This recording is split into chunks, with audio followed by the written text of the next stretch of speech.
Hi, this video will help you see support and resistance levels as clearly as the professionals do. Today we'll show you 5 powerful tools for real-time trading, from Fibonacci to the heat map.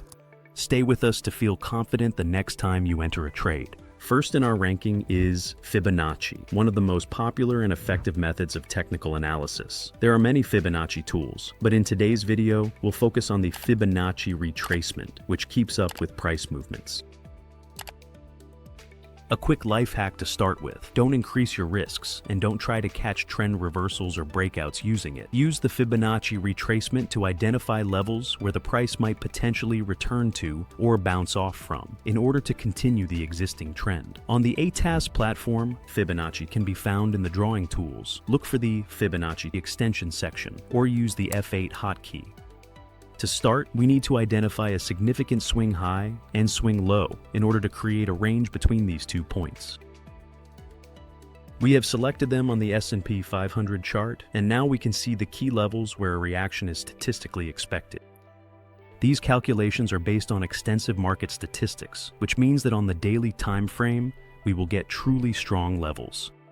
According to the canons, for example, as described in the book Fibonacci Analysis by Constance Brown, the Fibonacci retracement is constructed so that the starting point represents 100% and the target point is 0%. When the price forms a pullback, it encounters the strength of the initial movement between the extremes, gradually returning to 23.6% of the total movement, then to 38.2%, and possibly to 50% of the range. If we drew the tool in the opposite direction, it wouldn't be a mistake. It would just be harder to grasp the essence. Notice what happened after the swing high was formed.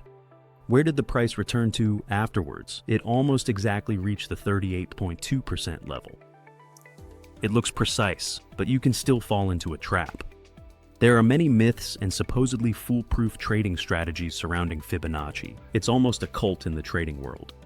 To avoid losses, try to use only the most important levels. An absurd number of levels simply won't let you reasonably assess their strength. That's why in ATAS, we use the platform's default settings and statistically frequent levels. Price reactions at Fibonacci levels vary greatly in their reliability. Moreover, deeper pullbacks are more profitable and significant than shallow ones. Shallow pullbacks to 23.6% or 38.2% often signal the strength of the trend, since the price barely retreats. The 61.8% level, known as the golden retracement, is considered the most important and influential for potential reversals. It is deep enough to shake out trend traders, but offers an excellent risk-to-reward ratio. If the prevailing trend continues, a pullback to 50% can also suggest a correction, indicating uncertainty in the trend. In such a case, it is worth reassessing the market direction. When the price moves quickly, a reaction at deeper levels, 50 or 61.8%, can be a serious test of the trend, and if the price returns to the movement, it can provide us with a really good trade. But usually, in trending markets, the 38.2% and 61.8% levels work best. Fibonacci retracement can be successfully applied to any market and on almost any time frame. Let's take a look at the daily chart of Ethereum to demonstrate this versatility. We'll focus on a clearly defined swing high and the corresponding swing low. Once again, we see a beautiful and precise price reaction at the 61.8% level. It really does look reliable. During the downtrend, we expected an upward pullback, and when the price rose above the 50% level, we got a signal, a test of the 61.8 level. At that moment, it was worth reacting and entering a short position to successfully trade the continuation of the downtrend. Fibonacci is quite simple to use, but depending on your trading style and experience, you can look for additional confirmation of signals or combine it with other indicators. Hey, let's take a quick break. I'm a trader with 8 years of experience and part of the ATAS team. We create educational materials and help you to see the market deeper through our platform. We'd be happy if you subscribe and try our platform for free. Link in the description. The support and resistance zones indicator, or volume-based support and resistance zones, is based on the theory that price tends to reverse at points where it was previously rejected. On the ATAS platform, this indicator uses trading volume and the length of the candlestick wick to identify significant price levels at swing lows or highs. Take a look at the daily chart of the S&P 500. The indicator highlighted only some of the wicks at highs and lows, but not all of them. That's because the ATAS platform also looks for confirmation in trading volumes. What happened? A battle between sellers and buyers. Here's a great example. From a price action perspective, the price dropped here and created a low. Then it made a pullback and formed a corresponding high. After that, the price formed a higher low. This means that traders were expecting the upward movement to continue. But apparently the buyers were absorbed at this level. In other words, their buy orders were absorbed by the pending orders of large players. That's why this rectangle is highlighted. It's not just a candle wick, but a significant zone where there was substantial volume and institutional activity. And as we can see further, there really were reactions at this level. Since we're analyzing the daily chart, this pullback could have been successfully traded on a lower time frame. After the breakout, there was a strong reaction with a solid continuation of the upward movement. And once again, we see a rectangle indicating that a reaction can be expected in this area as well. Now, let's take a look at the 5-minute time frame. The price reacted very precisely to these zones during yesterday's session. Here, a zone was formed, and if we extend it, we see another highlighted area, followed by a perfect price reaction. It reached the level from below and bounced off. Next, 2 more highlighted areas appeared at roughly the same levels, and the price responded beautifully by moving upward. Again, there was an almost exact return to the identified zone. Volume-based supports and resistance zones is a simple yet powerful indicator that can either significantly enhance your existing trading strategy or serve as a foundation for building an entirely new approach around these reversal zones. Another simple and effective indicator is the fair value gap. A fair value gap is formed when the price moves aggressively and 3 consecutive candles stretch vertically, leaving a significant area that isn't covered by the next candle. The price usually returns to areas where it was only once and aggressively broke through levels. Take a closer look at the Nasdaq chart. These gaps are often small, but they work very well. Let's add the indicator to the chart. In the settings, I'll focus only on the current time frame, keeping it active and turning off the higher time frame option. In ATAS, you can display gaps from 2 different time frames at the same time, but for this demonstration, we'll use the standard daily time frame. Notice the strong reaction to the FVG that formed here around February. The price pulled back and returned to test this gap. This candle dropped impressively into the fair value gap area, and then the upward movement continued. Look at the level where the price stopped, again, right at the level of another FVG. This is truly an effective indicator that's worth experimenting with. By combining FVG with different time frames and observing the reaction statistics on your own instrument, you'll be pleasantly surprised. On our Nasdaq chart, the reactions are excellent. The price reached these areas, pulled back, and consistently filled their FVG. We're looking at the daily time frame, so at the moment of reaction to the level, you could have successfully entered a trade on lower time frames. Before we look at the heat map, the second to last indicator on our list is the linear regression channel. The name might sound complicated, but we'll quickly figure out how it works.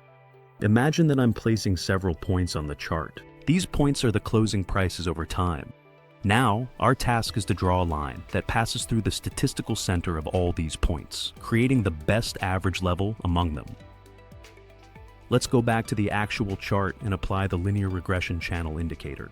By default, the indicator displays lines in different colors, which can be too complicated. Let's simplify the indicator to make it more native. In the indicator settings, I'll leave the deviation tool enabled. This means the indicator will draw dashed lines showing the boundaries of price deviation around the main regression line. Let's turn off the Fibonacci levels, which we've already covered, and the broken levels, since they plot lines based on outdated historical periods. Now we have a relevant linear regression channel on the chart. The main line, prominently displayed in red, clearly indicates that the price is currently experiencing a significant downtrend. Furthermore, the indicator has precisely identified the very first candle, which it considers the definitive starting point for this downward movement. This is an objective mathematical indicator that reliably determines the trend direction. The linear regression channel can be upward, downward, or horizontal depending on the market phase. Pay attention to the initial reaction to the upper deviation of linear regression, and the second reaction is no less significant. Thus, the indicator suggests that it would be more profitable to open a short position, since the market is read as a strong downtrend. Of course, the market situation may look completely different when viewed on different time frames. So let's try switching from the 30-minute S&P chart to the 4-hour chart to see this change in perspective. Here we have an upward linear regression. The indicator has analyzed and identified the beginning of an uptrend starting from this point. And here we see the green median line, because from the perspective of the 4-hour time frame, we are in an uptrend. You can also notice the reaction at the lower deviation boundary, which confirms the price recognizes these mathematically derived levels. This is an indicator rarely used by most traders, but it could become your discovery. It not only shows support and resistance levels, but also helps to identify which phase the market is in: uptrend, downtrend, or rotation phase. Let's do a brief analysis of the 4-hour chart to assess how the indicator works. Here, there is an obvious downward movement despite the trend indicated by the linear regression. First, a low was formed, but the price broke through it, indicating a change in market structure. Then a lower low was formed, followed by a lower high. After that, there was another lower low, a high, and only then did a higher low appear. However, from the perspective of linear regression, we were in an uptrend this whole time and expecting a reversal to continue the trend. Throughout, we could have entered long positions and still profited from the larger movement, despite the short-term changes in market structure.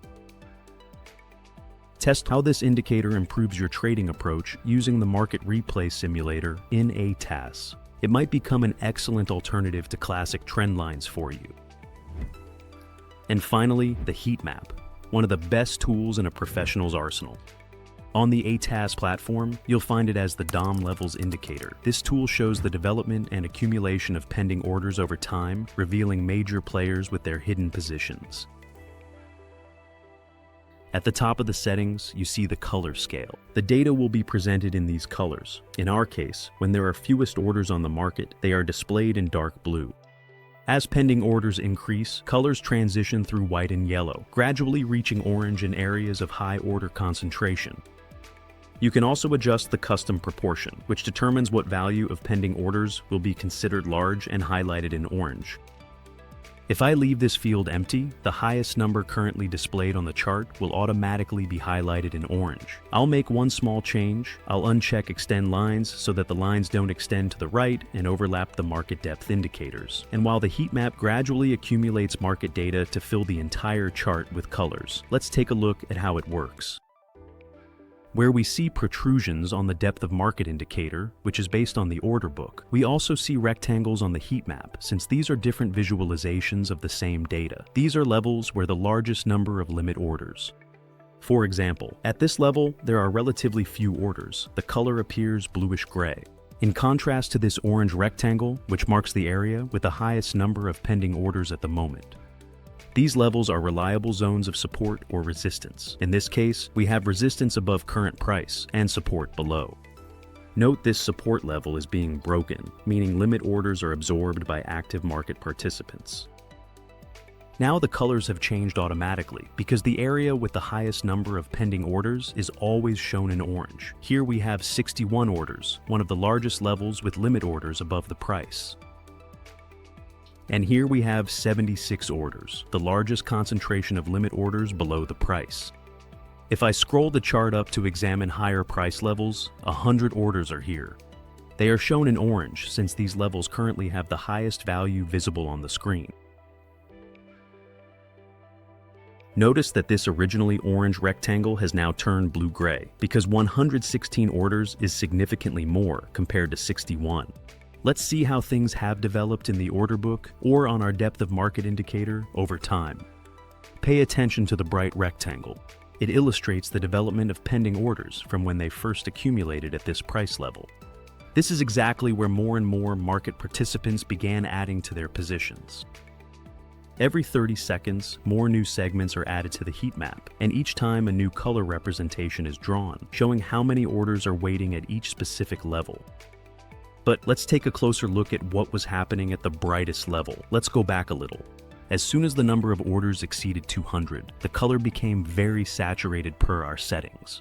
As we can see, there were 250 pending orders at this level. For a brief moment, there were even 300. If I hold the control key, I can see the exact number. After 300 orders, the yellow color turned into the most saturated orange. Then the color intensity starts to change again, because market participants probably no longer expected the level to be retested and price to return. But there really was a reaction at this level, and this is a very clear bounce downward. All these orders acted as resistance and prevented the price from moving upward. That's all for now. We hope this set of tools will help you reach a new level. And if you're a beginner, start by learning about trend lines or the linear regression indicator. And don't forget to subscribe to the channel, because there are still plenty of exciting guides here.